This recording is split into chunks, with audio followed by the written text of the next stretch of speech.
Jeff, the last thing he needs is a section of his car looking pristinely with new paint. Like a wash kit. Yeah, I'm telling you, that is the last thing that car needs, right? That one section of paint. I'd have to get the whole thing cleaned. G'day, everyone. Welcome to Porsche Talk podcast. We've got a guest today, and we've had some pretty high-profile guests, but none of them have been on this show for the third time. Welcome, Jeff from Homebuilt by Jeff. How are you today, mate? Hey, guys. How you going? Good. Good to see you. Thanks, guys. Yeah, no, it's good to be back. It's after seeing Marc again. I saw you at Rennsport Reunion. We hung out for a couple of days and got our minds completely blown by all of the cars there. And yes, I've been listening avidly while I've been tinkering the garage with my stupid project. So it's good to come back on again. We've got you on to talk about some of those projects and what you got planned for the future. And also, being Porsche Talk, I thought it'd be a good opportunity for have a bit of a reality perspective of how you experienced Rennsport, because I am still got my head spinning on my neck about what we went through. And obviously, we're going to get some professional advice on what's going on with Ajmal's car by someone who has probably had to cut that sort of stuff out of a car before. Never had that much rust on anything that new. Like in Australia, it takes 50 years to get that much rust. Well, 50 years is still not that much rust, even on an Alpha. No, but it's just the way it happened. I mean, I've been driving my car for 5 years, and I know somebody just lives up the road. He's a fabricator. And he does this lano guarding and injecting with wax. He does a package deal for people. And I thought, you know what? My car's 25 years old now. I don't think it's a him. And okay, I don't wash the outside, but the underneath, get it protected. Took it to him, dropped it off. Half an hour later, he's on the phone going, dude, your car's fucked. And it's got rust. What do you mean? I just drove it there. If you can't even lift it up because it's just going to punch holes in the bottom of the car, it's probably not good. Well, luckily he's got a 4-poster, so he drove it on. Yeah. And what's happened is the 4 exposed bits of the car, which are the 4 jacking points, it just completely rusted. Nothing else. Yeah. It's exposed bits rusted, and it was by the sea before for about 7 or 8 years. And so what's happened is on one of them, does that make it better for you guys or worse? It's worse for us, but okay.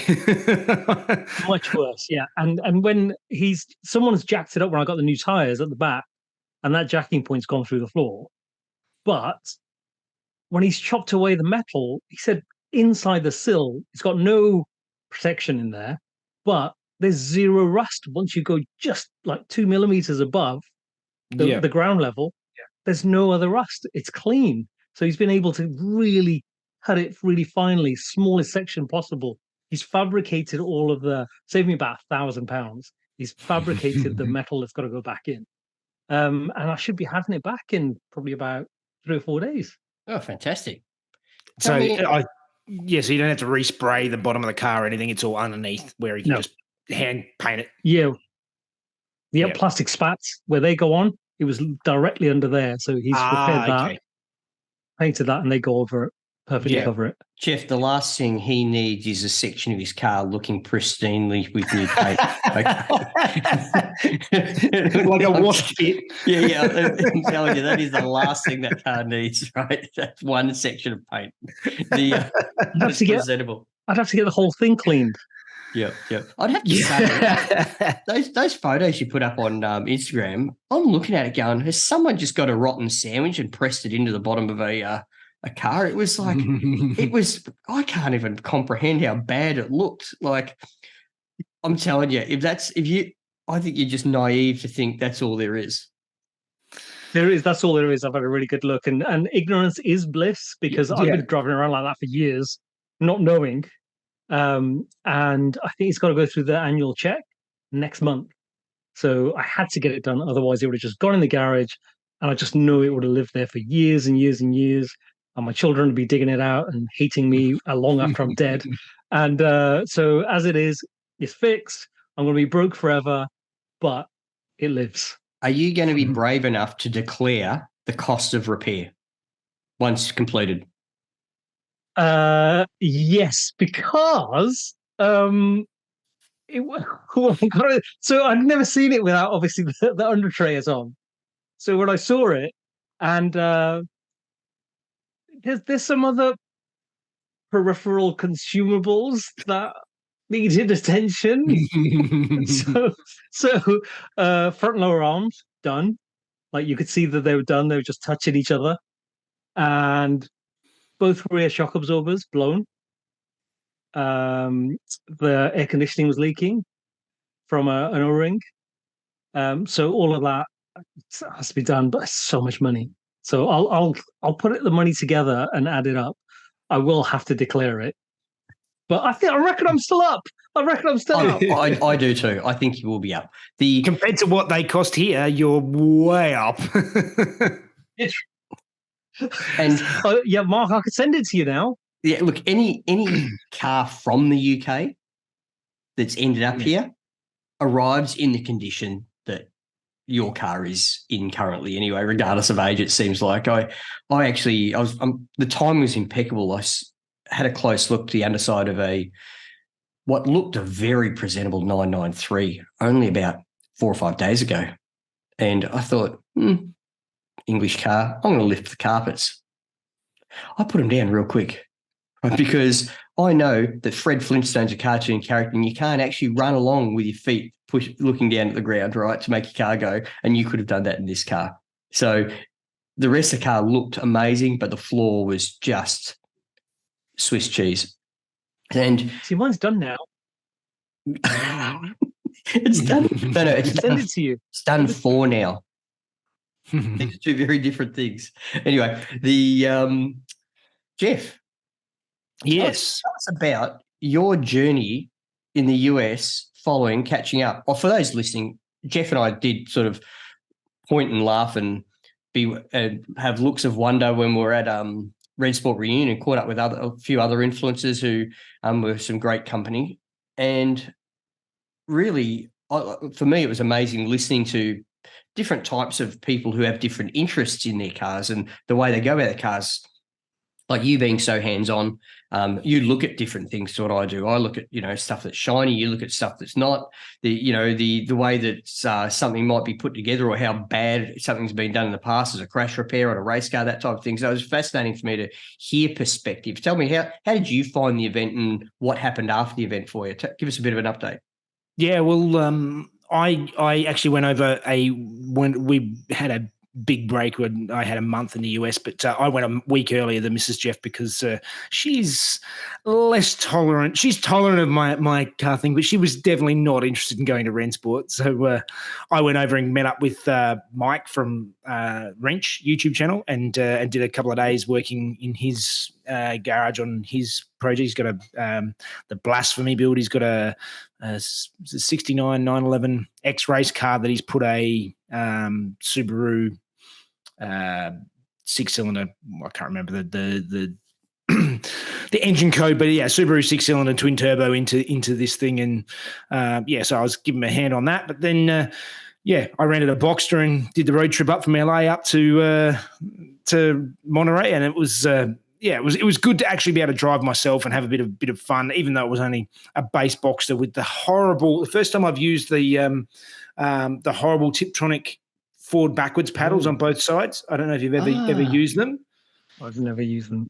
Well, I think a lot of Cayennes and even all of the early like sort of 997, 911s and things like that, instead of having paddles on either side of the steering wheel at the back where you just right is up and left is down. Yep. On either side, you've got like this button, and if you press on both sides, if you press the button forward, I think it's forward, it goes down gears, and if you push it backwards, it goes up gears. But it's the same on both sides.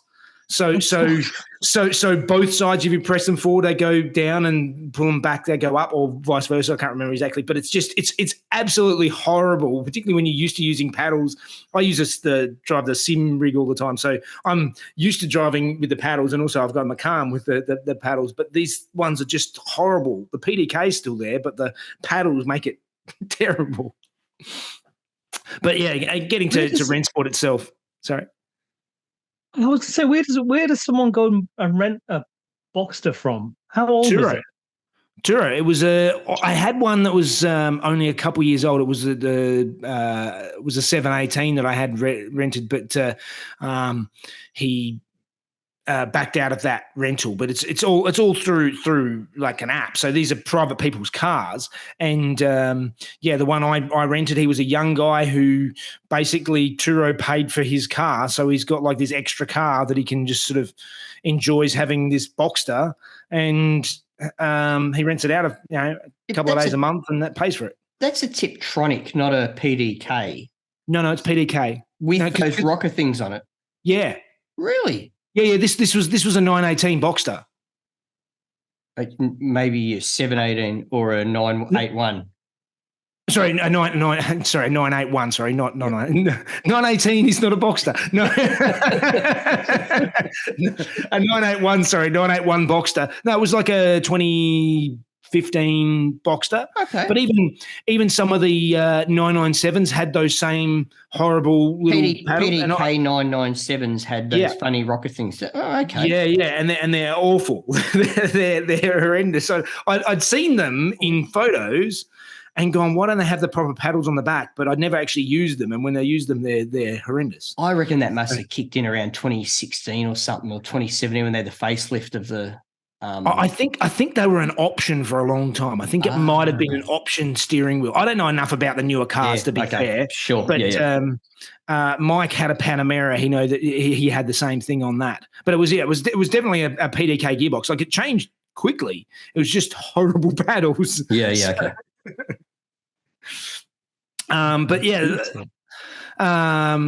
Rennsport was absolutely mind-boggling. Like you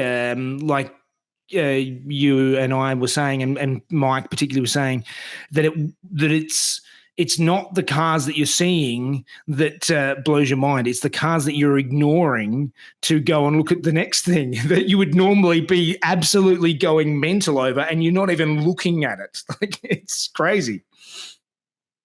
Yeah, I know there's one moment there where we walk along and Jeff just grabbed me by the hand and said, "Stop, look at this, will you?" And we're just casually walking past a Singer.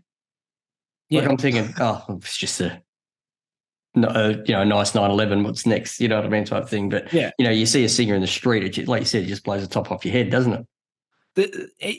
They are really beautifully built. Everything about them is fantastic. I was so looking forward to seeing a Singer DLS and some Gunther Works. None of them at the show. There was no Singer stand at all at Rennsport. There was no Gunther Works stand. There was a couple of privately owned Singers. That was, I think I did see two. But that was it. I got 4 on video, 4 different ones. Did you? Okay, yeah. But I've thought about that since the event, Jeff, and I wonder it's because it's a Porsche show.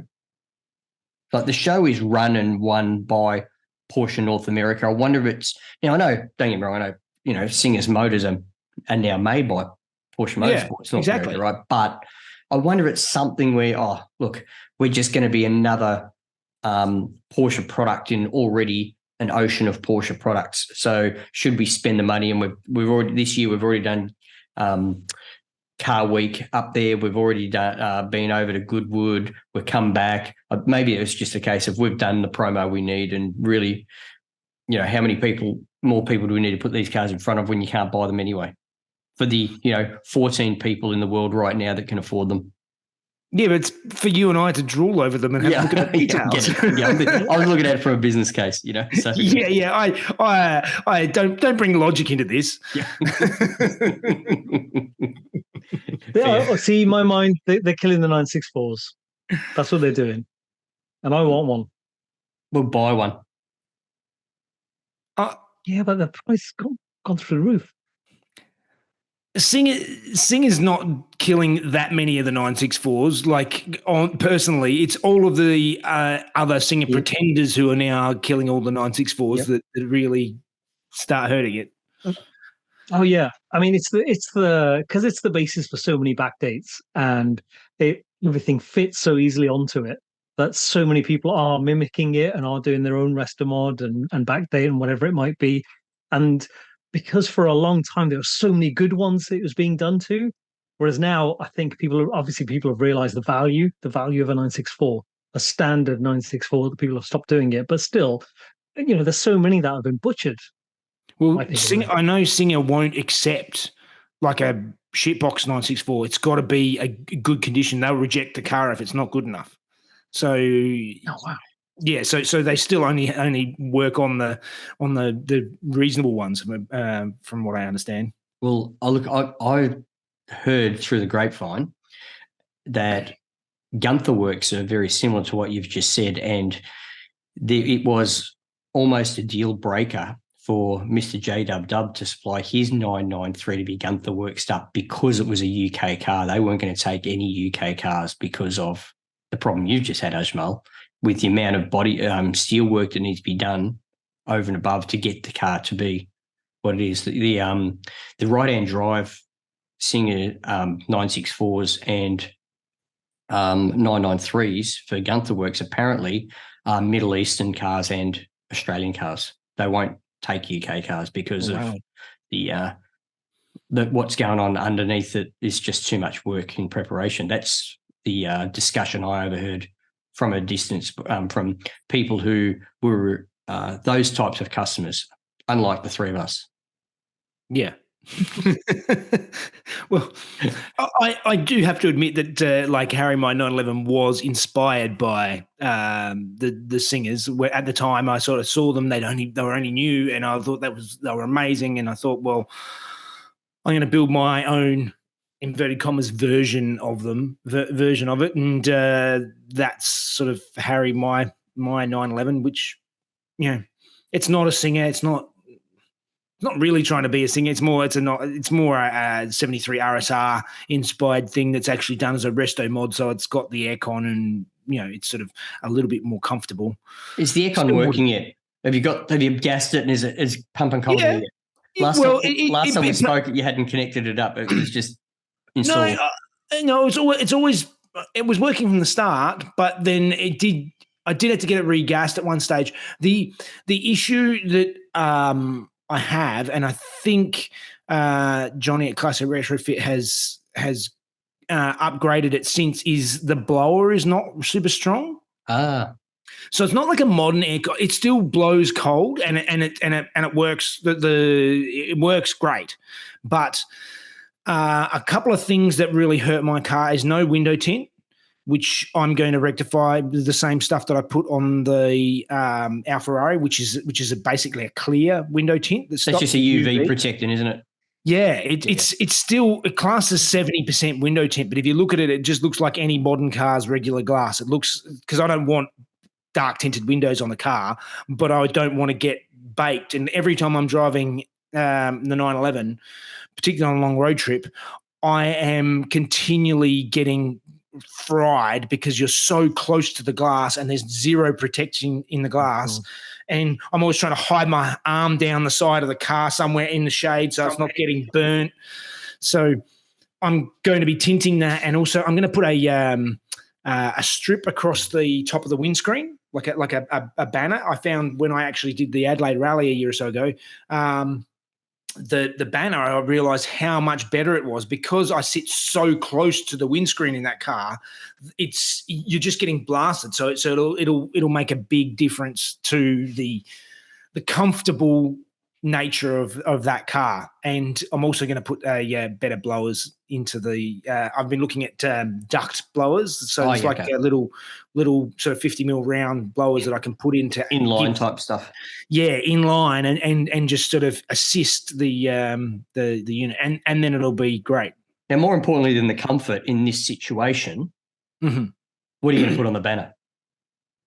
I'm just going to have a black Jeff and Mrs. Jeff, obviously. I'm just going to have a black strip. There's a mate over here, Tim Vo, who's got a very cool 911 that comes to our annual event from Queensland. He goes down to Albury on the sort of Victorian border every year, and he's got that across the top of his screen. I thought that's perfect. Just a black strip. It hides. It sort of disappears. You don't really even notice it until you sort of have a second glance, and that will car. Yeah.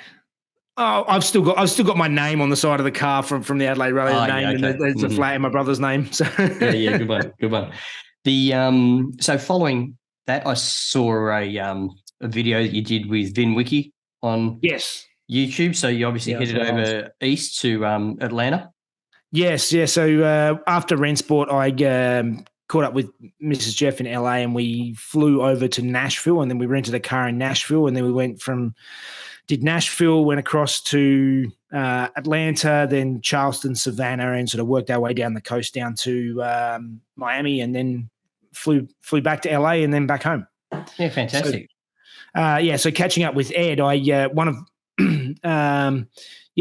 my viewers saw me at Rennsport, and he's like, you should talk to Ed, and he sort of reached out and set me up with Ed. And I was actually standing with you when that guy approached you. Yes, and I managed to go over and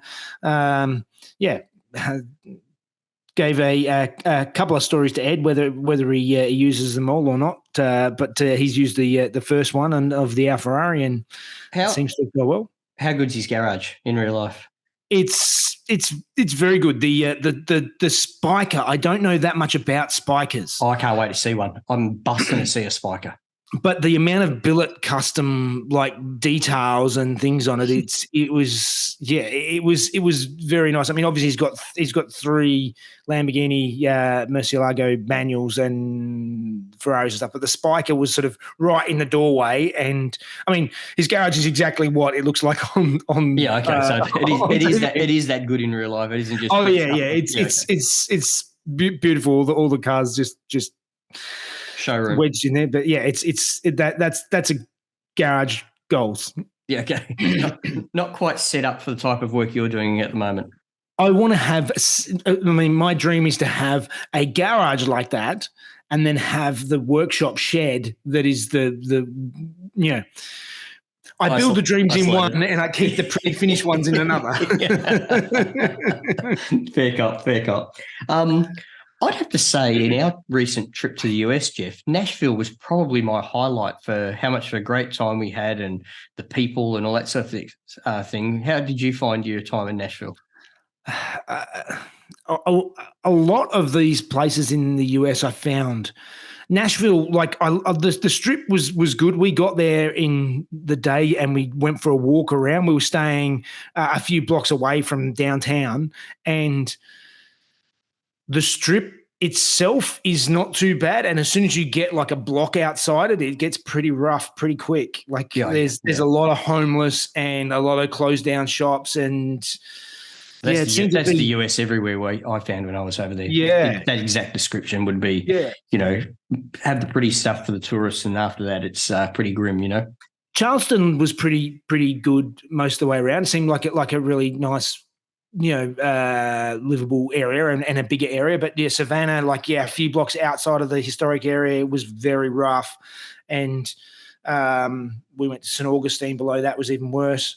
We actually, on our way down, we decided to do the Kennedy Space Center. That was fantastic. Well, worth doing. And we thought, look, we haven't booked accommodation for tonight. We just book a basic hotel.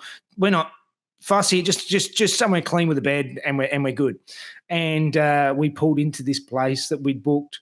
We walked in, and it was disgusting. The whole place just smelt like pot all down the hallways, and just just basically the whole place was a drug den. There was just, we drove past and there's a bunch of dodgy guys. They all just sort of stop and look at us going, who's driving around now? Like it was, we walked in and we walked out and we're like, no, we're not. Good decision. we're not fussy, but come on. It was not worth it. Now, Jeff, very recently, following a conversation, Ajmal and I, you actually reached out to offer some suggestions and even discussion points on the Boxturd project from your experience on the Rockstar that I suggested I'd like to consider. So let's talk about that. Let's talk about the Boxturd. Yes. The Rockstar. Actually, I haven't seen much of it on social media lately, other than you trying to slide down your gravel driveway in your Ferrari into it. Other than that, I haven't really seen it that much. Well, it was beating me up for a long time. Basically, for those who haven't seen it, it was the ugliest Porsche in Australia or potentially the world. It was up there with horrible things, including a diffuser made out of door stops wood screwed onto the rear bumper, and the worst thing that they did, which was not initially obvious because it was hidden by all the other horrible things on the car, was that they decided to put driving lights in the front of the car and they molded them in to these big openings. There's two big openings at the front of the car. And they're like, oh, that's a perfect spot for driving lights, and completely molded in and blocked the radiators 100%. Oh, nice. So I opened them up, but I think the damage was already done. And on the first track day, the engine threw a rod, and considering how much I've seen those Boxsters get thrashed, even those base Boxsters, those engines can last a really, really long time and a lot of abuse. And yeah, but my plan always was was to build a cheap track car. And you were talking about doing an LS swap, and the reason why I didn't go LS was because I found out early on that the gearbox in a Boxster is a front wheel drive gearbox in the same orientation, just moved to the back of the car in a Boxster. So the Audi V8 just bolts straight up, or a lot of the Audi engines. So a lot of guys also do the Turbo 6 that they bolt up to it. But that's the only thing that bolts up. Everything else is a lot of work. I was going to bring that up. That, like, the bolting up bit, that sounds like the easy bit. Compared to everything else that's got to happen. Yes, everything else was. Look, the thing that really got me was the cooling system, because I didn't understand it that well to start with, and because of the way the Boxster's overflow tank works, it's not. In a front engine car, everything's there. The engine's there. The overflow tank's there. The radiator, everything is there in front of you. You can see it. The issue with the Boxster is because the overflow tank is at the back of the car, but then the coolant has to go down all the way underneath the center of the car, and the radiators are at the front. So it's working out how this all works and how everything bleeds properly, and the I said the overflow tank, which is in the boot next to where you fill up the oil, that's actually where the overflow tank is. And there's 5 or 6 lines coming out of it instead of 2 that might end up being on a normal car. So it's like, what are all these lines doing? What's going on? And it's hard to find a lot of detail about what everything does. They'll show you how to connect them back up to a Boxster and disconnect it, and but not how to connect it to another engine. So that's where I struggled for a long time with overheating, and I finally worked out that I'd actually blocked off one of the topmost coolant vent ports on the engine. So basically I had a big airlock in the top of the engine that was never going to come out, even with a vacuum bleeder. And once I connected that up, and then now it doesn't overheat and it actually works the way it's supposed to. But then I've just sort of left it because I've been thrashing on the Alferrari to get it done. So I am going to get back to the Rockstar. It's on the cards. I do want to come back to the Alferrari, but before we do, all these challenges you've had, whether it's the coolant or making the cradle for the engine and where the engine's got to sit, and then I see you had some challenges with the shift cables where and they're still not perfect. Yeah, because of the distance, the gearbox moves back slightly and things like that. The reason I was the LS part of it was appealed to me is that all that stuff's been done by someone else. Like the kit's already thought all that stuff out, all the engine bolt up bit, which I can definitely see the appeal. And I'll be straight over. I've owned an RS4. And I like that. I like the Audi V8. I think it's a great sounding motor, and it's got that it feels European muscle, not American muscle. So I get the attraction of that product. Plus, there's some really flogged A8s out there that I reckon you could nick for next to nothing that the motor is still pretty good at, because something like if the power window stopped working on an A8, all of a sudden that costs more to repair than the value of the car. Yeah. Right. So I can see why you've gone down that path. Did it come out of an A8 or an A6 or something? It was an A6 and the seat was sort of stuck at a weird angle and but it was still running and driving, and it had about 230,000 kilometers on it, something. I think it's not exactly low Ks, but that engine has evolved a lot, because I used to have an Audi S5 and I loved it. Like it was the same thing. I thought the engine was fantastic. You want an early engine because the later ones have the timing change. So the S5s and a lot of those have catastrophic failures with the timing chains. They if you do any research on the is it the B5? Oh, I can't even be. I don't know. I can't remember what model the S5, but I had like the S5 manual 2015 or something. I think it was. And is that where it's got the chain at the back of the engine? Yes. Looking at it. Yes. It's an absolute nightmare. Even if you've got the engine, you've got to pull the engine completely out, because the chain is against the firewall. So there's no way to fix it in the car. Even if you've got it out, if you have a look at the diagram, look at the cover off, it's not one chain. It's like 3 or 4 chains and like 20 bloody tensioners, and it's a nightmare. And so even just to buy the parts to repair it is astronomical. Whereas mine is a timing belt, which is much simpler. So the earlier engines, and I have heard of guys who've whacked turbos on them without doing any internals and just made big power and they're actually by the sounds of things a reasonably stout engine and timing belt. Well, that's it, until they're not. But again, they're not expensive.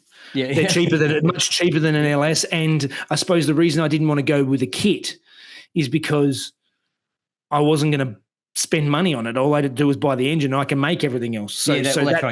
You have a different skill set to the to myself, obviously. So and let's face it, it's your whole YouTube channel would be pretty boring if you just bolted something together. Yeah, I just buy a kit. No, I just bolt on the next thing. It's not exactly. You may as well do a channel on IKEA. So that's right. But some ways I'm jealous of it. Well, sorry, on the Boxturd, I was just going to say on the Boxturd, I mean, what kind of research did you do when you went, right, I'm going to put a V8 in this car? And obviously it's a finite bit of space. You can't really chop it up or anything, like with a front engine car. Did someone tell you that it's going to fit with the gearbox and with the cooling? Obviously you didn't know that there were going to be problems with all the linkages, and then you've got the brain. How's it going to talk to all the electronics? What made you go down that route and thinking this is going to work? Oh, there are quite a few people who've already done it, so I knew it fits. I originally was going to use the factory ECU, and I was following sort of some guides online on how to flash the ECU yourself, because it's got an inbuilt immobilizer which you've got to get rid of. But I ended up frying a laptop of mine trying to do it, and I threw my toys out of the pram, and I just got an aftermarket ECU, and I just I know aftermarket ECU, so I actually left every wire connected to the engine and just cut the loom. So you had that sort of big lump of 50 wires. And then I just got a bulkhead connector and connected a aftermarket ECU straight to that. So that was an easy way to get the engine in and out of the car to disconnect quickly, but also easy way to sort of splice together. I just had the wiring diagram from the Audi engine and the other one. And those things seem really, really daunting. And I know people get really scared of wiring, but it's really not that hard. If you can wire up a car stereo, you can probably wire up a car ECU. You got to break everything down. But you see 50 wires, you go, oh no! But there's 8 coil packs with 2 or 3 wires per, or three wires per coil pack, and there's 2 wires per injector. So there's already a whole bunch of your wires gone. As long as you know what the different sensors are that are needed to run a car, and you just make sure you go through and connect them up, it's actually not. It's not as hideous as you think. In a lot of the aftermarket engine management systems, my understanding anyway, and correct me if I'm wrong, Jeff, is even if you balls up a connection somewhere, you can reprogram what the input to the sensor is, to the engine management system anyway. Say, no, pin 86 is now an injector, or instead of a knock sensor or something like that. I've seen that's the case on some systems. Is that the case on the system you use? Some potentially, but most of them are reasonably allocated. But it's so you have a list of what every color wire coming from the aftermarket ECU is, and as long as you can work out what the corresponding one is, you just go one at a time. You just go through and a lot of sensors basically. When I say you got 3 wires going to a coil pack, one is power, one is ground, the other one's signal. Like it's not really complicated. Most things have one actual active wire, and the other ones are just power and ground. That's what most things. So it's not rocket science. It takes a lot of time, and it can be a little bit tedious just sitting there for hours. But once you actually sort of get the hang of it, it actually is not. It's not as daunting as it first appears. Yep. But what about stuff like when you put the drive shafts in and things like that? They're going to be at different angles, and then, are they weighted? Is there something you get vibration? What does it all just come together? Does it just you plug and play kind of thing, almost from that point of view? With that, I had to lower the gearbox down slightly, I think, from memory. But again, there's an English guy who did he's got a 987 Cayman who's did a YouTube channel on it. Jace Wilkes, I think his name is. So I watched his sort of series he did on putting the same engine into his car. There's differences in the gearboxes. I know, if you get a 986, so the early Boxster like I have, the base bolts straight up, but the S, I think you've got to drill out one hole or something like that. There's one hole difference on the gearbox, but 987, the S and the base both bolt up to the Audi gearbox. It's just that the 986S, I think, from memory, doing a bit of research, there's guys who've done it. There's forums. There's a fair bit of information out there. So I knew it would work, and I just sort of pieced it together. I knew I could build the subframe and those sort of things because that's sort of the stuff that I like doing. The fabrication side of it, the mechanics side of it's less of my favorite thing. So, so you wouldn't build an engine. Well, I did my 911 engine, and I did my Datsun engine. And after doing Harry's engine on a 911, I don't want to do it again. The Datsun was a dream. It's so simple, straight 6, really easy. The 911 engine is so much more complicated, and maybe because of the cost is so hideously expensive. It's just so stressful worrying about making one little mistake and then that first start up and you're like, at least with the Alpha at the moment, I get really stressed about starting it up. But the fact is that the engine was a good running engine with only 27,000 kilometers on it. So it's as long as I've got oil in it, it should be right. Oil in it, not overheating. I haven't touched anything besides doing the timing belt and stuff inside. That it, yeah. But surely it's a Ferrari. If the wind's blowing in the wrong direction, that's it. It's gone. Well, actually, Ferraris, the bodywork and the under the skin of Ferraris is generally pretty horrendous. It looks like it's sort of, they look like they've been welded by blind men with a potato, but the engines is really what they're all about. I mean, that's what the F1 thing is. That's what they've always been. Is about the engine, really. And the car is just beautiful body designed by another company that's draped over the top of these definitely beautiful cars. But, the things that break are generally less about the engine itself and other peripheral things. So on the 360, it's the ECUs are shit, and there's other gearbox issues and stuff like that. But that's not. I don't have any of that part on my car. So there is a famous Enzo Ferrari saying that I've seen at a Ferrari dealership painted on a wall. It says, "At Ferrari, we build amazing engines, and you get the body for free." That's so. And that's about the effort they put into them. Yeah, I've back in. I think it might have been 355 era when I think back on it, and early 360 when I was doing all the gauge work and that, we would see most of the cars that came into Australia to have the cruise control fitted aftermarket. If you optioned it at the factory, you got fitted by our workshop, right? Okay. And I was astounded because it's such a when you're a kid growing up and stuff like that as a car enthusiast, it's such a halo product of, aspiration and perfection. And then me seeing the actual quality, not just of bodywork, but paint and cars turning up with overspray on windscreens, stuff like this. And it was just a debacle, these cars. And it really disillusioned me to the brand, until you drive it. Yeah, I still love the Ferrari, the early Ferrari. I love a 355. I think 355 is just such a beautiful car. They sound amazing. They're great. If they only went as quickly as they looked, they would be such a great sports car. Yeah, that's. Well, it's going to be interesting to see how much power my engine makes, because I know Ferrari claim that they like to put big claims, but then they don't necessarily back it up. I think apparently it's a 400 horsepower engine, but by looking on the forums and things, the most anyone's dynoed one at the wheels is about 315-ish, something like that, horsepower at the wheels. Sure. So, yeah. So 300 will be a win, won't it? Oh yeah, well that's it. Having it running and driving is a win.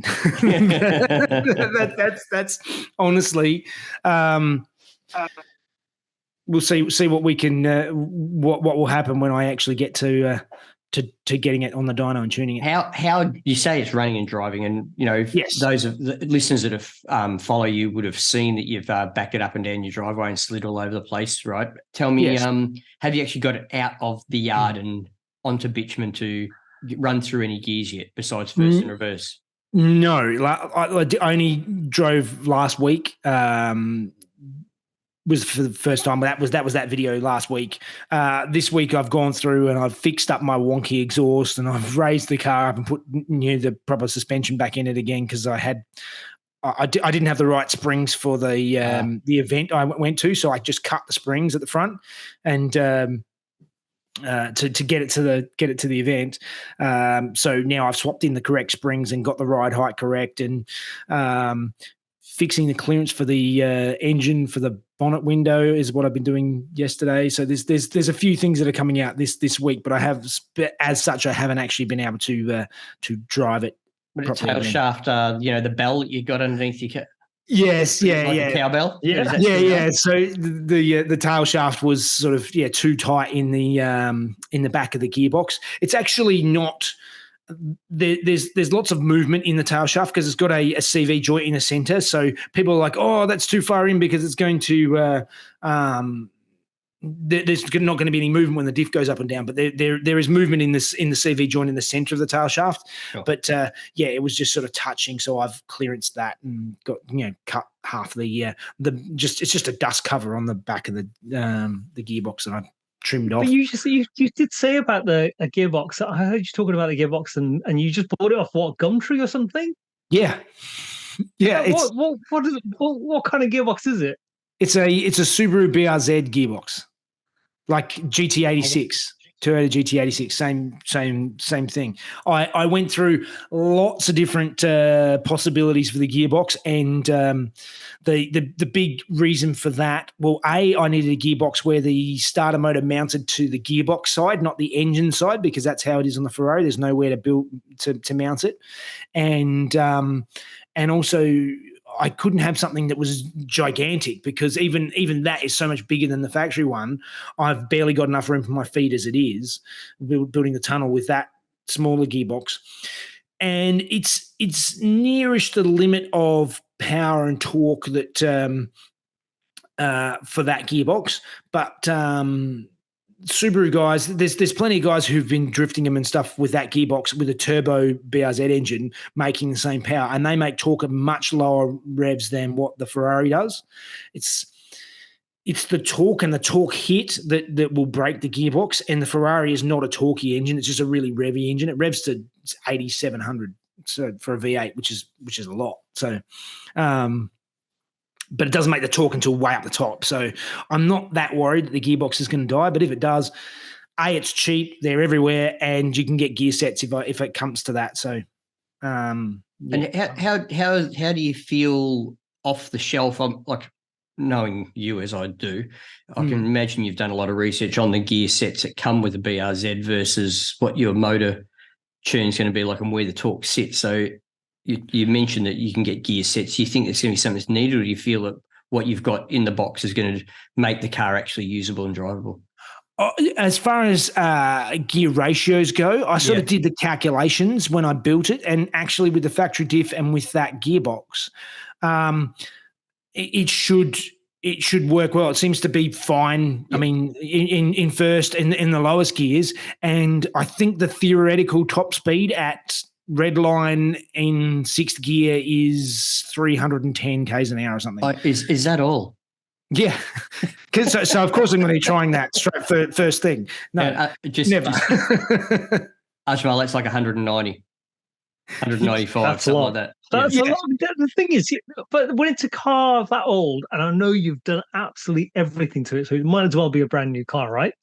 And I don't know. I'd always be really wary of going super fast in it. So I'm never going to be getting anywhere near that speed in that car. No chance in hell. Even on track. You're not going to go on a drag strip. Look, and I probably will take it to the drag strip, but it won't get to that speed on the drag strip. But it won't strip. Get to that. That it probably might get to 200, maybe. I don't even get to that on a drag strip. Yeah, like. Well, even on the tracks that you would frequent over there on your side of the country there, unless you had like a closed day at Bathurst or something, you'd probably struggle to get much over 200, I'd imagine. Yeah, I exactly. Sydney Motorsport Park is probably only one where you'd hit, and it'd probably still only be high 100s that I would imagine that would hit. Which is ample on a car with, that's a road car being modified to be mildly tracked, you know what I mean? I'm not planning on testing out the high speed limits of this car. It was more, as I said, just the theoretical speed and the cruising RPM and things like that. I think it's going to be it's good. Like with a car that redlines at 8,700. I think at 110, 120, it's going to be at sort of 3,400 RPM or something like that. Like, so probably similar to what my 911 is now. So so road trips with noise cancelling headphones in. We'll see. But like, hopefully it's not going to be hideously loud. There is a fair bit of vibration that comes through the car because it does have super stiff engine mounts. But that's just, I knew that was going to be the case. There's no space to have the engine rocking around in the car and take everything out. It is exactly because I remember you creating all the space around it and doing the fine adjustments to get it in the right place. And all I could think was, hang on, if that engine vibrates even a bit, is it going to be knocking against the firewall or knocking against one of the sides? There's 10 mil all around. In fact, I've just managed to get, I think, about 5 mil clearance between the plenum and the rocker cover. The plenum at the top and the bonnet. So that's about all the clearance we're going to get. Well, so it is a flat plane V8 motor, yes. right? Yeah. So they don't do the whole try and twist the chassis when you accelerate like a standard cranked V8 does. So it's not like it's rum, like when they. Well, I mean that's torque really that's going to do that. So again. It's not a huge amount of torque, and the gearbox mounts are polyurethane leaf spring bushings.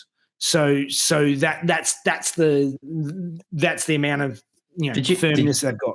Did you go to a trailer builder to find your bushings? No, I went to Super Cheap. Yeah, I actually Al from the Skid Factory YouTube channel. He has a particular. He's found the particular type of bushings, which I think might be a Mitsubishi Triton or something like that. Bushing that's just the right size to pipe you can buy off the shelf. So it's just steel pipes, so they fit perfectly in, so you can easily cut up and make your own gearbox mounts. So, fantastic. Yes. Have you been following? If either of you guys been following any of the SEMA car show builds that have been popping up on social media in the last week or so following the event? Has anything there caught either of your eye? I've tried to have a look, but I saw nothing's really jumped out. I saw a couple of them, not really closely followed, but I saw Matt Armstrong do his RS6. Which then he looks like a Hot Wheels car. A rod. He built the RS6 and he popped a rod. He blew a rod or something, didn't he? Oh, that bit I don't know about. There. Oh, I should have said spoiler alert. He got there, and I think on the first or second day he ended up at a drag strip and seized the engine. Oh. And then there was the one where was it Richard Rawlins of Gas Monkey? They built Testarossa, but turned it into an electric car. Yeah, that was pretty unique. Oh, yes, that's right. A three-seater. Yeah. Look, and I certainly. Why would you do that? Well, actually, do you guys know that Ferrari did that well before McLaren F1 did? Yeah, I've seen that. They had the 1970s Ferrari Triposti, which actually had the forward center seat and then two slightly back seats on either side. So it wasn't McLaren F1. It was 20 years earlier. Ferrari did it. It was styled equally as poorly, that car, as this was at SEMA. Yes. Let's just make the cabin wider to fit everyone in, rather than the I guess much more stylish effort that was put in by McLaren when they did theirs. Yeah. Oh, well, the original Ferrari had the forward and back, but the Testarossa was just like a bench. Yeah, that's what it was. The Testarossa was a bench seat and the guy in the middle drives. Yeah. Well, I did think, when the Ferraris from back in the day, it's almost like, they just, whatever they found, they fitted in it, right? And I sold my 1968 MGB. And I'd forgotten when I sold it that when I was building it, there's the bracket that held the accelerator pedal on. I didn't have one, and I couldn't wait. It was the last thing I was going to put on and then try and fire it up. So I went and found a carpet fitting edging divider, with the aluminium strip that you screw to the floor. It's a carpet edger, and I just bent it into a C shape, put a bolt through it, and I fitted that. And for 22 years, I drove the car with that on because I completely forgot that I'd done that. If it worked, I only know that because I was going through the shed and I actually found the correct bracket, because obviously I must have got it at some point to do later that you never did again. Yeah, but the thing of the weight savings you put in that car by doing that aluminium strip. It was aluminium. Yeah. But at the SEMA thing, I saw someone on someone's feed someone's built a 356 replica, full carbon Kevlar body on what looks like a shortened Volkswagen Beetle pan, and a mid-mounted Honda VTEC engine in the back. It was just, what is this thing? It looks like a 356A, but when they come in with just a matte paint, they come in closer. It's all carbon looking and Kevlar looking. And then back window, look straight into it. There's that Honda VTEC motor sitting in the back. And not back. I'm talking sensor in the back seat. Wow. It's nice. Yeah. Wow is the right word for it. It was just amazing. That this would have been a lot of energy. Yeah, because many 356 replicas made from like a VW Beetle pan, right? That's been cut. But putting an engine like that in there, I always think, it's got to be something that works. And when you make something so modern, powerful, you just think, have you just taken that personality out of that car? I don't know. Well, I think there's no footage of it running or moving under its own power. I'm not to suggest it isn't, but it could have just been a attention seeker that was rolled on and rolled off. There's no shortage of SEMA display cars that don't work. Fake news. Did it have the horrible flares that they put on those no, 356 replicas? No, it was a normal shaped body because there's nothing worse than a wide bodied 356, is it? It's terrible. They look horrible. If there's a car you shouldn't RWB, right? It's a 356. Yeah. Jeff, did you ever see the what was it? The Boxster someone made look like a 356. Speed. Oh yes. There's a few of those. There's actually there's a car that's been for sale in Australia for years now. People have been trying to sell. They sold it as a Porsche 356, but it was actually a Mitsubishi FTO, and it's done. I forgot about that car. It's hideous. It's done so horribly everywhere. It looks like high school kids did it. But they've been selling it, and they I think they've been listed as a in the listing. You look up Porsche 356 for sale, and it's like, this is like $18,000 bargain, and then you click on it, you're like, oh no, it's not. The sad thing is, you go back 4 years later on car sales, and you go, just an $18,000 for 356. I better have a look at that again, and it's still the same car, the same one. Yeah, Mark, that's your next track car. It's got to be. Yeah, I don't think so. I'll talk about wide body. We had a couple of RWBs get built here in WA on the weekend by the Akira Nakai. Yeah.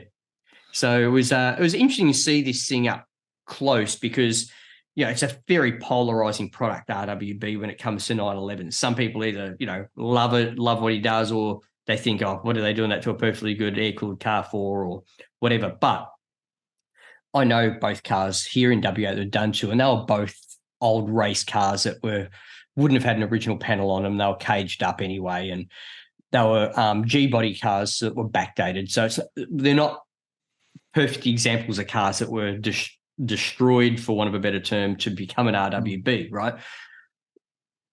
I didn't really give Nakai-san, the guy that builds them, the credit that he deserves. Whenever I've seen footage of him, it's just him sort of, it's a 30-second clip on social media, or it's a 2-minute video of him hacking in willy-nilly into a fender, right? These are the sort of images you always see of it. But the time and energy and attention to detail, and it's all, he doesn't use lasers to align stuff. He does it all by, he gets the cars extremely level to start with, and then uses his own, how he sees it should be, so to speak, and line everything up visually. I'd have to say he's more of a craftsman than I gave him credit for. After seeing him go through this process for a couple of hours, I only stayed for a couple of hours to watch what was happening, and the detail and the energy it's gone in, and how much thought's gone into the development of what an RWB is today compared to what it was 5 years ago, for example, with arch liners and stuff that are all correct now, and it's not just really big deep dish wheels. There's full suspension changes getting made, and there's a number of things. Because I've actually driven an RWB car for a weekend before, excuse me, and the thing tram-lined like buggery because the way the suspension was just still skinny car suspension, but big wide body wheels. That's what I always imagined, that they just drive like crap. I mean, I've always liked the look of the like a good RWB. It's not something I would build necessarily, but I like the style of them, and particularly like in Japan where they've got the race series and they actually race them and stuff like that. What always seems to be prevalent is a lot of them seem to be sort of Tiptronic or show no go. Yeah, that's it. They're designed for the car show and Cars and Coffee, but don't actually horrible to drive if they actually do the suspension and actually make them so that they perform to what they look, then I've got no issue with it. Yeah. Yeah. The only criticism, and this is a personal thing, it's a personal taste thing, not anything other than that, is I would love to see them using when they attach the guards, riv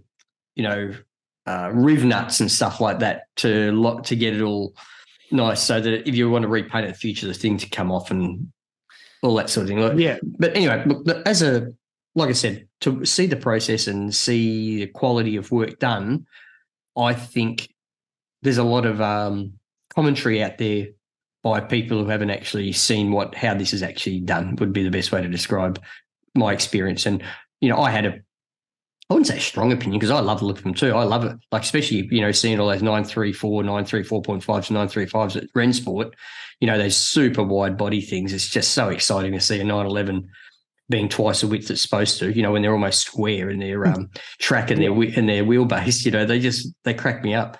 But seeing these driven on the road, in this style RW, I really like that look, I'm never been a fan of the sort of the is it 934 sort of Group 4 flares. They just always, they've never looked right to me. Whereas the RWB actually, like the design of them, the style of them looks. I think it looks good when they're done well. Sometimes they're sort of over the top. The wings are enormous on them, and they sort of go even further, which sort of But each their own. I'm definitely not one to talk. I like building cars the way I like building them, and that's and I do appreciate them. But I think they need to have the something to back up the look. That's the big thing, I think. Yeah, dirty big flat fan, 800 horsepower, twin turbo, fire breathing, flat six in the back. That and if you want to do that to one of those motors, let's face it, that's what, 250 grand compared to getting 800 horsepower out of a Honda motor, which costs you about $11,000. Look, I'll be fine with a twin turbo LS in the back or something. There is that one on. There is a YouTuber who I've seen reels on or something, or shorts on or something on YouTube, who's got a K35 or K3 style Crema body kit on a tube chassis with an LS twin turbo in the back of it. Oh, a red thing. It looks the business, and leaves black marks everywhere it goes, and it gets raced as a track car. And but he also drives it on the road, which looks incredibly uncomfortable and noisy. Yeah. But race car for the road sounds good when you're a kid, and then when you actually start to if you ever drive one, you're like, this is not for me. No, race cars for the road are great that other people own. Yeah, that's it. I'll look at it, and I don't have to sit in the noisy, rattly thing. Speaking of cars, I totally get the the clubs that sprung up probably about 10, 15 years ago, where you could pay an annual fee and you got some amazing car for the weekend, and you could have something, I don't know, one a month or something like that. And then it was great because you could try one, an amazing car that you'd never own, but you'd be able to try it for the weekend and, actually realize, this is a bag of shit. I'd never drive this around. Aston Martin would never sell a car. There is that. If everybody got to drive one for a weekend, I don't reckon they'd ever sell a car before they bought them. Really? That's disappointing. Oh, I just don't know. Like the V8 Vantage, thought they're like the bargain of the century at the moment. Yeah, oh my God, Jeff, I am looking at one right now. I'm thinking, am I going insane? Over here, you can get one for £19,000. Yeah, wow, they're not that cheap here, but like a manual V8, like they look amazing. Like I thought they look like a bargain. Hey, Ajmal, I dare you to find out why they're £19,000. I know that's the thing is. The thing is, if you really know what you're doing, which I don't, if because they're made of Volvo and Ford parts back then. So if the power steering pump goes, and you go to Aston Martin, they go, it's £2,000, but you go and look at the part number up, it's from a Ford Mondeo for £200, and you can really do it on a budget. It's just if something goes, and the thing is, there's an Aston Martin dealership in the next village from me. So on a Saturday night, or Friday night, you go to the pub, all the technicians are in there. And I remember chatting to one of them saying, I'm going to buy his V8 Vantage. And he went, every time something goes wrong, £5,000. And I was thinking, but that's to take it there. I wouldn't take it there. I'd find somebody else. Oh yeah. They look beautiful, and here they're down to sort of about 70,000, which is still, for if you compare to what else you can get for that money, it's a lot of car. It's a lot of car, yeah. Yeah, I agree. But the point I'm making about Aston, right? I agree. Love the look of them, and the current generation Vantage. I really like the look of the current generation Vantage. However, I just don't know anyone that buys, replaces their Aston with another one. Is my observation of Aston ownership. And I was in a dealership the other day because Aston, Ferrari, Rolls-Royce and Lambo, it's one dealer here in Perth. And so you start at one and you walk all the way through, obviously, to little different stuff. And the Astons are the prettiest by a long shot. So, the modern Superleggeras and stuff like that just look incredible. They look like, if they delivered on the experience 30% of what they look like, they'd be the best car on the road, right? But the cost of them is just mind-numbing. Like, there aren't many cars that make Ferraris look cheap, right? A modern Ferrari. Yeah. So it's just incredible how expensive they are. And the depreciation, that's just like, that must just be eye-watering. We're talking about how cheap they are.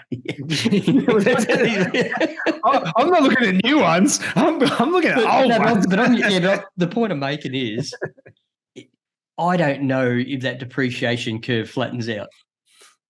I think it's if you're buying a £19,000 one, I reckon next year it's worth 10. Is my point. Well.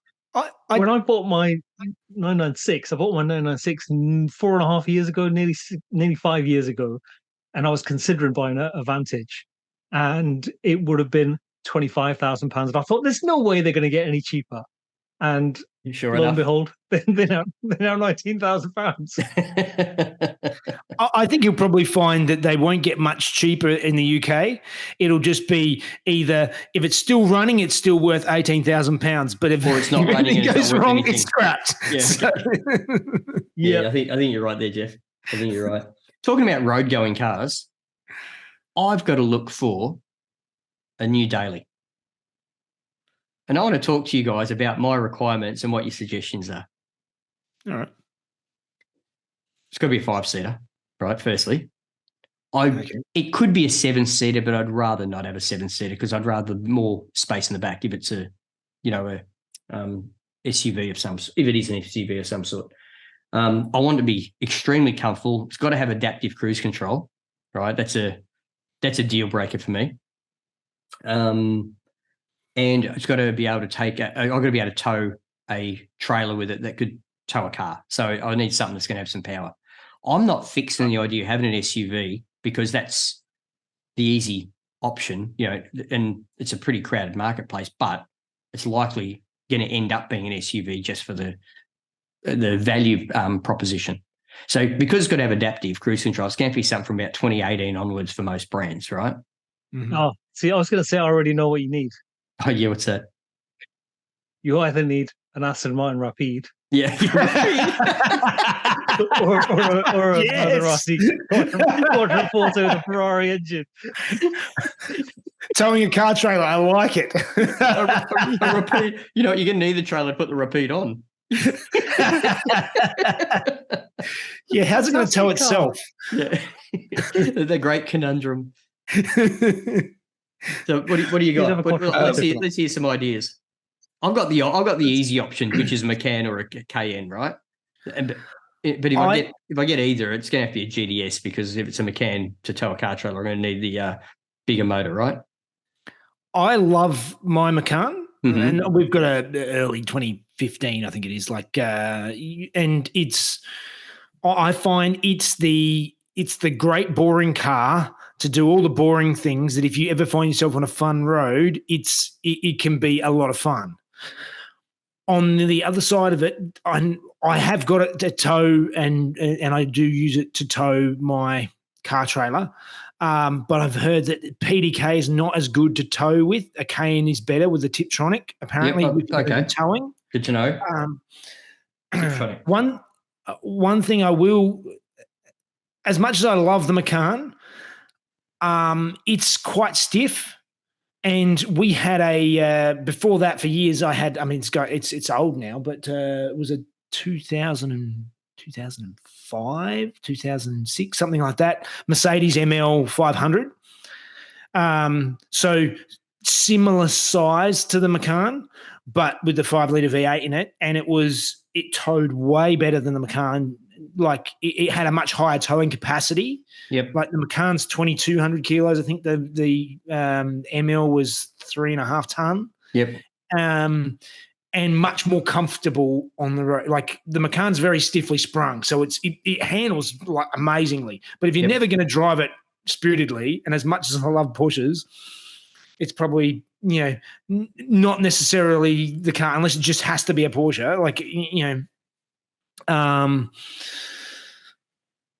I often find myself on the fun roads around here in the Macan, and like on my favourite twisty road, compared to, I reckon I'd probably be almost as quick in the Macan as I would be in my 996 that I had. Like it handles that well, and the PDK is amazing. You put it in Sport Plus, and you don't need to, like, if I change gears, I'm only going to do a worse job than it does. Yeah. But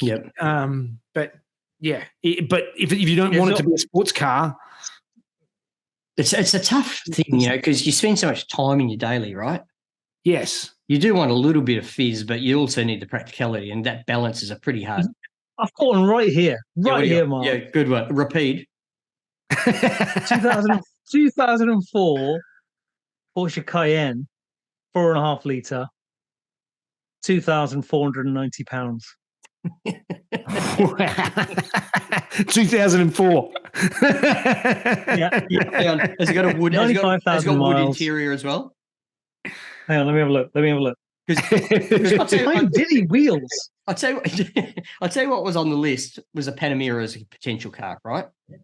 Mm-hmm. But I cannot find one that's not grandpa spec. Well, with the little wheels and the beige and the timber. Yeah. Everywhere, and the beige, soft crumpled leather seats and everything in it, right? It's every one of them I've seen that's come up has been in that specification. It's terrible. I think you should get one. It's so color specific, that car. Some you look at and go, that is the worst looking Porsche ever designed, and others you go, that's borderline acceptable. That's the problem. The Panamera. Oh, Panamera, yeah. Yeah, the ones that are borderline acceptable I've seen are so expensive that it's just not a great value proposition. What about an RS6? Look, RS6, I had a look at them. My biggest concern with RS6 is cost of repair compared to the Porsche. Yeah, but Jeff. I'm just around the corner. Yeah, just only on the other side of the country. Hey, Jeff, it's Mark. Can I pop around for a beer and you can have a look at this for me? And in the UK, the other side of the country is not quite as far as it is in Australia. It'll be just as easy for me to pop in and see your brother up on the Sunshine Coast. Yeah. But yeah, look, I've seen a nice KN GDS that's a used one that's was optioned with adaptive cruise control. It's for sale at the Porsche Centre here in WA, but it's got the Porsche Centre Premium, But that also means it comes with extended factory warranty. They renew the warranty, so that in itself does have some appeal with a car that, cost of repair can be prohibitive. Yeah, that's the only that's the only SUV I've ever driven. A Macan GTS. No, a KN GDS. This is. Oh, Cayenne GTS. Yeah. And I'd heard what you mentioned between the PDK and Tiptronic with regards to towing too, Jeff. That's the case. The other considerations are Range Rover Sport, because they take a massive depreciation hit in the first 24 months. Yeah, there's a reason for that. Yeah, I'm sure. No, but they're not getting stolen here like they do over there, Ajmal. Yeah. But you can get them insured here. That's the Defenders that are being stolen. Is it Defenders? The Range Rover, they just aren't they just unreliable? No, I have heard. Brilliant when they run. I have heard that the Range Rovers are getting stolen like crazy in the UK as well. In the centre of London, you can't insure a Range Rover. Yeah, you can't insure them at all. It's on the news over here as well. Yeah. Like people have waited years for the delivery of the new one. Like they've had them on order for like 2 years and 2.5 years, and they take delivery of them, but they can't pick them up because the insurance company won't insure them. Yep. Yeah. That's pretty much it, because even around where I live, not so much Range Rovers, but Defenders. Defenders get stripped on the driveway. They don't even take the car. Really? You come out the next day and all the doors and panels and everything's gone. Wowza. It's nuts. I'd love a Defender 110, the current generation. I'd love one of those things, but my goodness, they're so expensive here. Like, so over here too. It's just nuts. And it's I always think, what's the point of the Discovery? Because the Discovery was always the one in between the Range Rover and the Defender, right? Yeah, but that's the little motor and all that sort of thing. The Discovery, like the Discovery doesn't have a home anymore in the Range. Well, not now. It doesn't. With the new Defender, it doesn't. No, and I'd be surprised if it continues.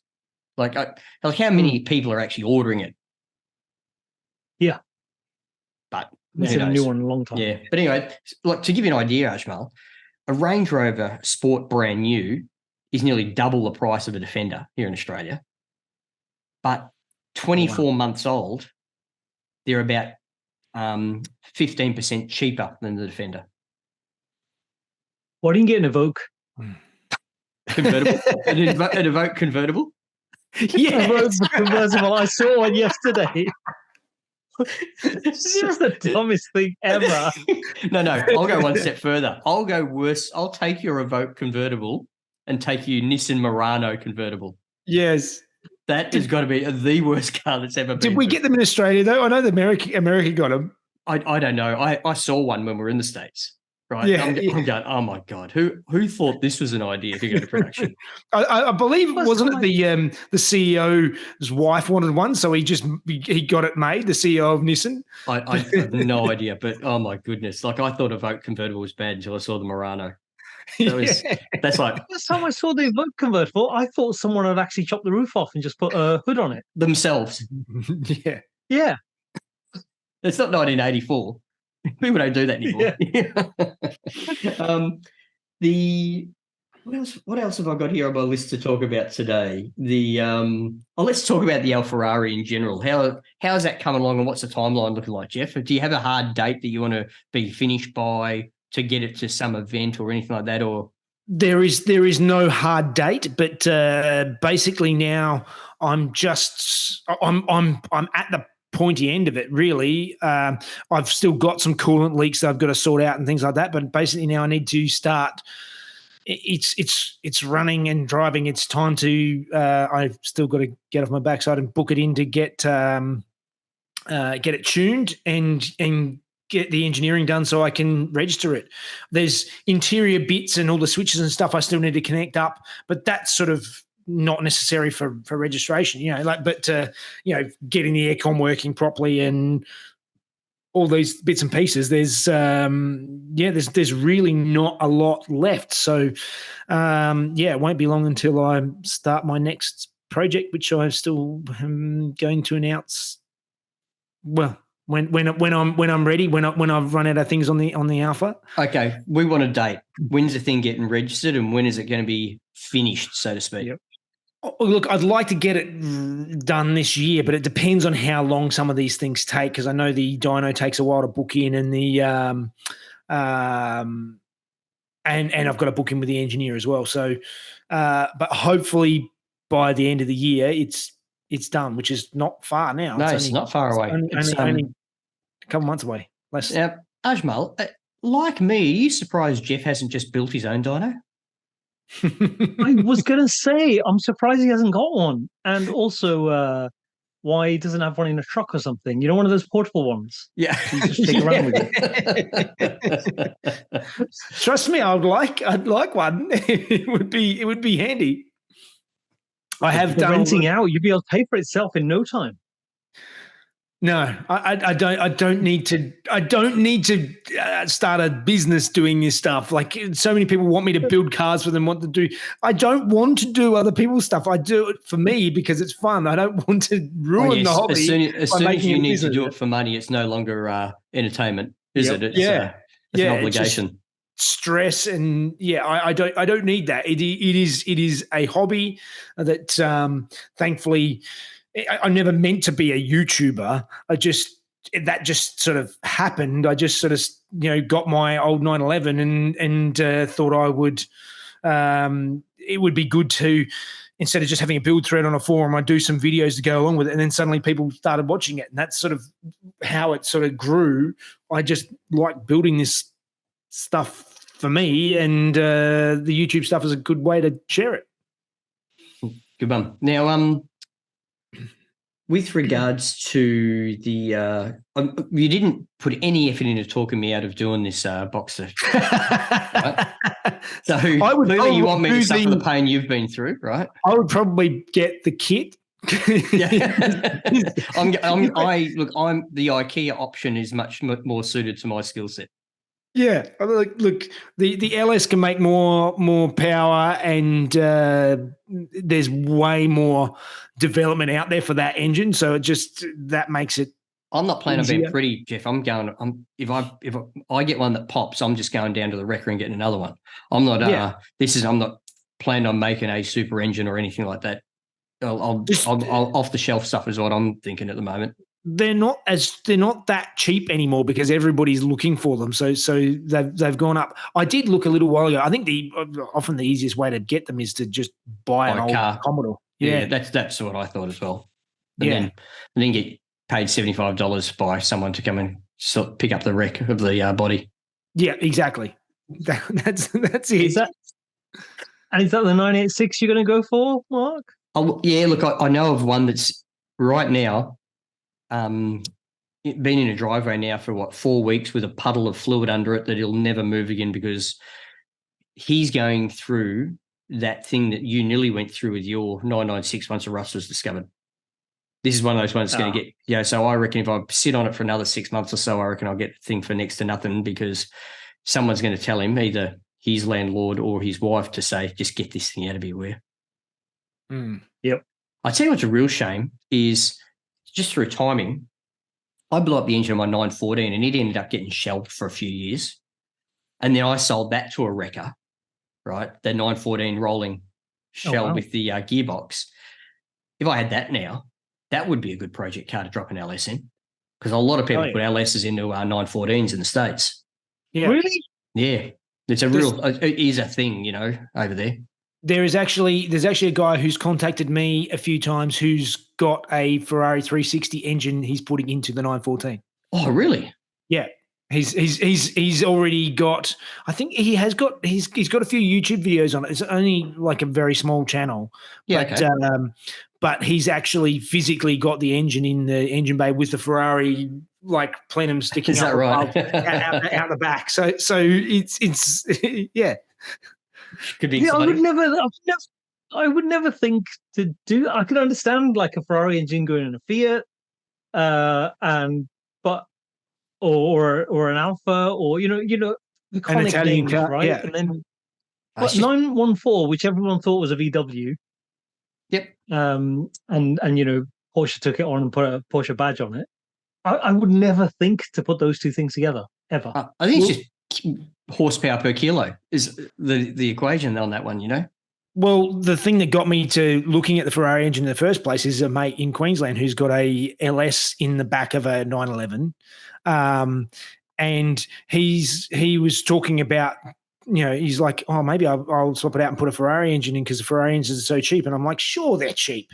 And I had a look and I'm like, oh, actually, I wouldn't call it cheaper than cheap. 911 motor though. But they're a hell of a lot cheaper than a 911 engine. And Wow. on the scheme of things, they're not hideously expensive. Oh, wow. Shocked. Yeah. The Ferrari engine cost a fraction of what my 911 engine cost to build. And I built that 911 engine myself with paid zero labor and got a bunch of free parts. And I'm still less than half into the Ferrari engine as what I am in the 911 engine. So it's insane. It is insane. 911 engines are insanely expensive. Well, look, you Ajmal, following this podcast, Google 993 Vario Ram engines for me for sale.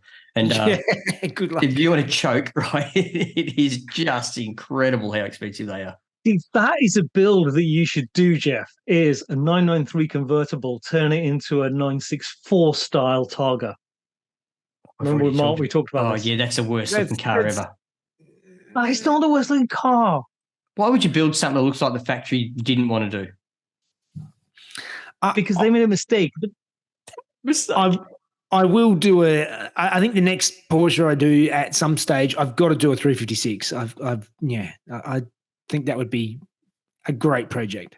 I tell you what, I reckon that the transaxle cars are going to be the next big thing. I still think they're undervalued, underappreciated, and underpowered.